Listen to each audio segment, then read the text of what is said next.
¿Qué tal? El tema de hoy va a ser una introducción a las columnas.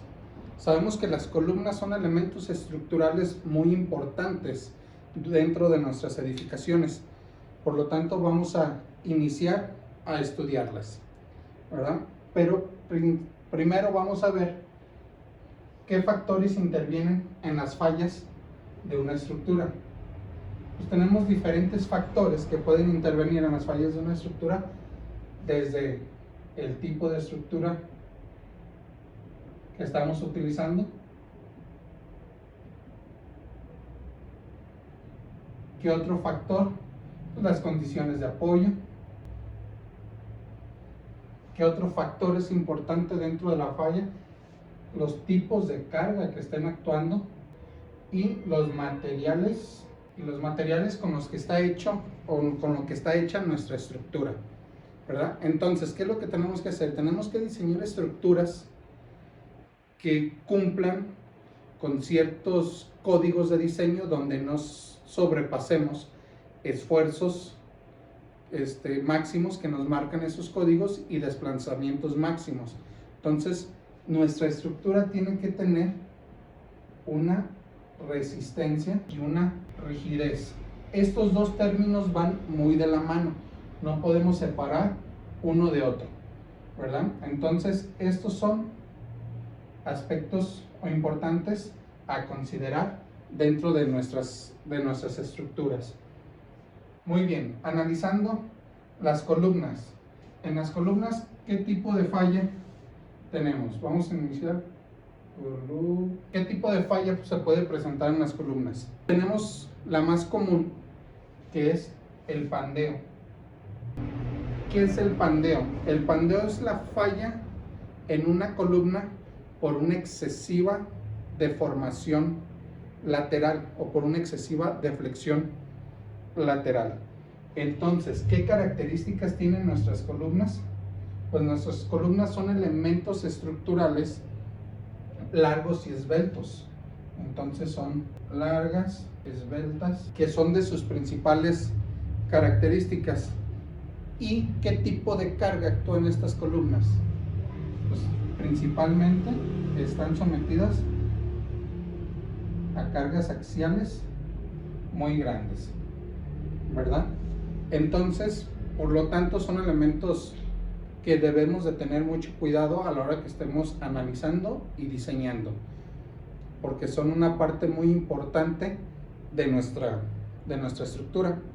Entonces, ahorita vamos a empezar a analizar lo que es el pandeo y la estabilidad. Para empezar a analizar pandeos y estabilidades en nuestras columnas, vamos a iniciar con una estructura idealizada, ¿verdad? Vamos a dibujar nuestra columna.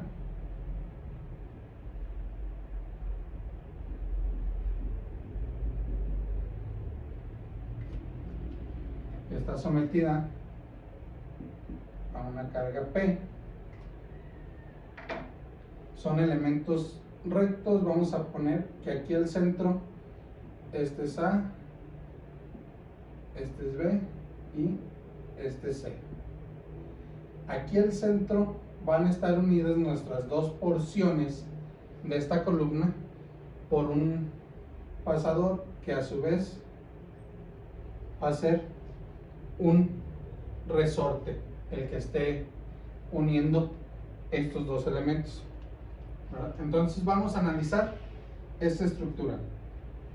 Nuestra estructura está estable, está soportando la carga vertical.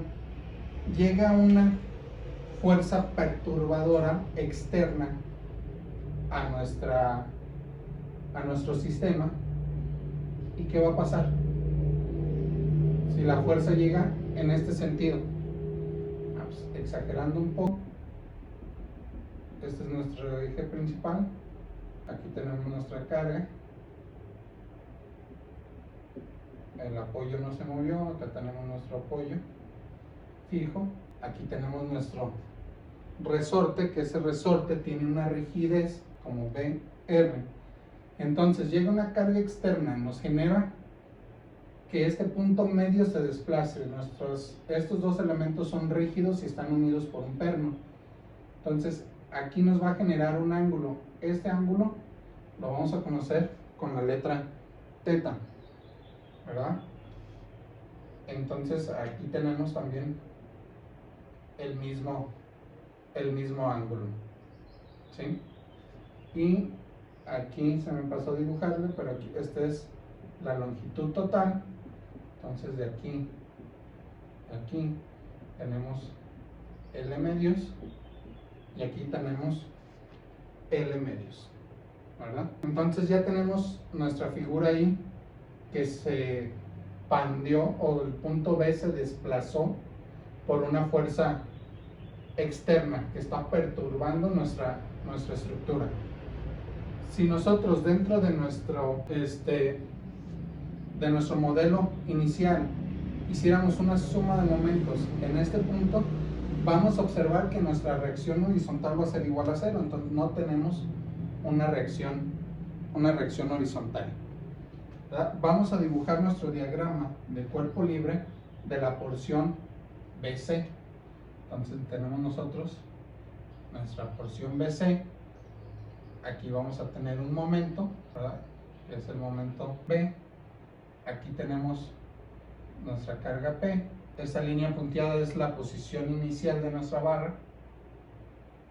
Ese es el ángulo teta, y de aquí a aquí es L medios, ¿verdad? Y nos falta nuestra carga P. Entonces, haciendo nuestro diagrama de cuerpo libre, ¿qué es lo que vemos? Que el momento a la flexión que nos resiste este resorte trata de enderezar nuestra columna a la posición inicial en la que la teníamos, ¿verdad? Entonces, ¿qué es lo que sucede aquí? Que el resorte, por su rigidez a flexión, trata de regresar a su posición inicial. Pero ¿qué sucede con esta carga axial?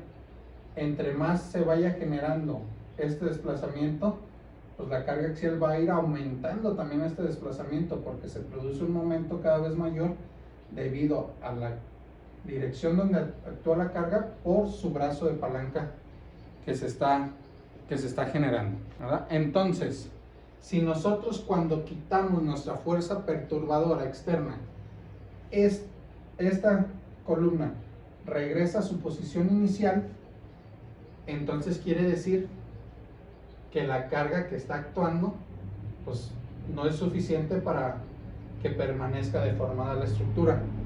Pero si esta carga es muy grande y quitamos nosotros la fuerza externa que está perturbando, pues esto no va a regresar a una posición inicial.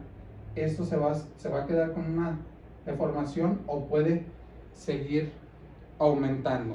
Entonces, si esta carga es pequeña, vamos a tener dos casos. Si esa carga es pequeña y el momento restitutivo de nuestro resorte es mayor, entonces tenemos una estructura estable. Pero si esta carga P es lo suficientemente grande o mayor al momento restitutivo de nuestro resorte, vamos a tener una estructura inestable.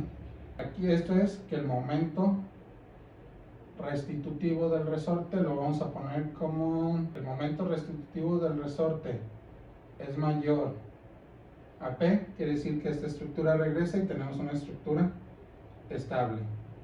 Si el momento restitutivo del resorte es menor a P, entonces tenemos una estructura inestable porque esto va a seguir fallando.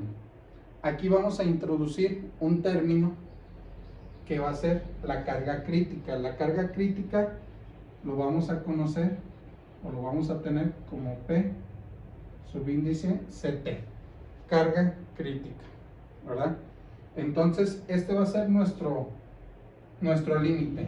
Si la carga que esté actuando es mayor a la carga crítica, entonces si la carga P es mayor a la carga crítica, ¿qué vamos a tener?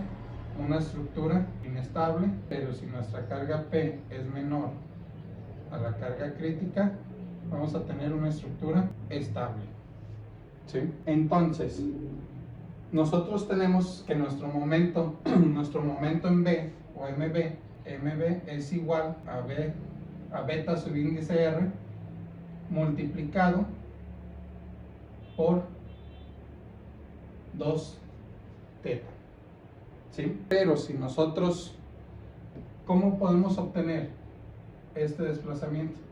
Porque dentro de este diagrama de cuerpo libre nosotros vamos a hacer una sumatoria de momentos y esto tiene que estar en equilibrio, ¿verdad? La sumatoria de momentos lo vamos a hacer en B. ¿Cuánto se desplazó el punto B de aquí hasta acá? Pues, ¿qué característica tienen estos ángulos? Que deben de ser ángulos o rotaciones muy pequeñas. Entonces, esta distancia que se desplaza, yo lo puedo expresar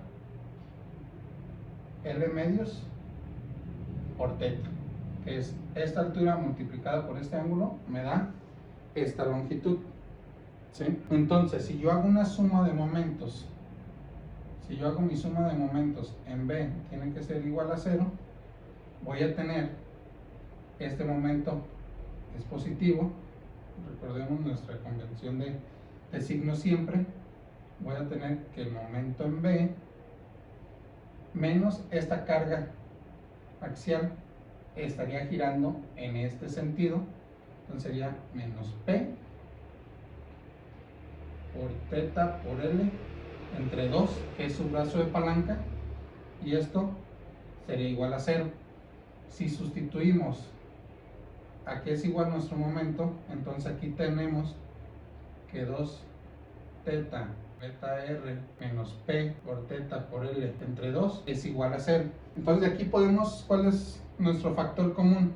Teta. Entonces podemos reescribir esta ecuación como 2 beta R menos P por L entre 2, que todo esto lo multiplica por teta, es igual a 0. Dentro de esta ecuación que tenemos dos soluciones. La primera solución sería que teta fuera igual a 0. Pero es una solución muy trivial, ¿no? ¿Por qué? Porque si teta es igual a 0, quiere decir que no existe este ángulo. Entonces no tenemos una deformación y que nuestra carga es muy, muy pequeña. Entonces la segunda solución va a ser que todo esto, o sea, 2 beta R menos P por L sobre 2, que todo esto sea igual a 0, ¿sí? Entonces de aquí vamos a despejar nuestra carga P. Entonces, despejando esa carga P, vamos a tener que P a 4 BR sobre L. Y esta va a ser nuestra carga crítica, ¿sí? Entonces, esta va a ser el valor de nuestra carga crítica. Si nosotros estamos revisando alguna columna, pues dentro de esta fórmula tenemos dos opciones para poder hacer una estructura estable, ¿no? Una de esas opciones es aumentar mi rigidez o disminuir la longitud. Sí, porque si tenemos un número mayor, pues cada vez va a ser menor, ¿verdad? Tenemos que disminuir, o aumentamos rigidez o disminuimos longitud. Entonces, ¿por qué? Porque si yo tengo esta relación de arriba dividido cada vez entre un número menor, pues me va a dar una carga crítica mayor. O si tengo la misma longitud de mi columna, pero aumento yo la rigidez, pues un valor más grande entre un mismo valor, pues me va a dar una carga crítica mucho mayor, ¿verdad? Entonces, hasta aquí dejamos lo que es la introducción a columnas. El siguiente tema va a ser analizar una columna con extremos articulados para de ahí obtener una ecuación para poder calcular las cargas. Hasta aquí dejamos este video, espero les haya servido. Hasta luego.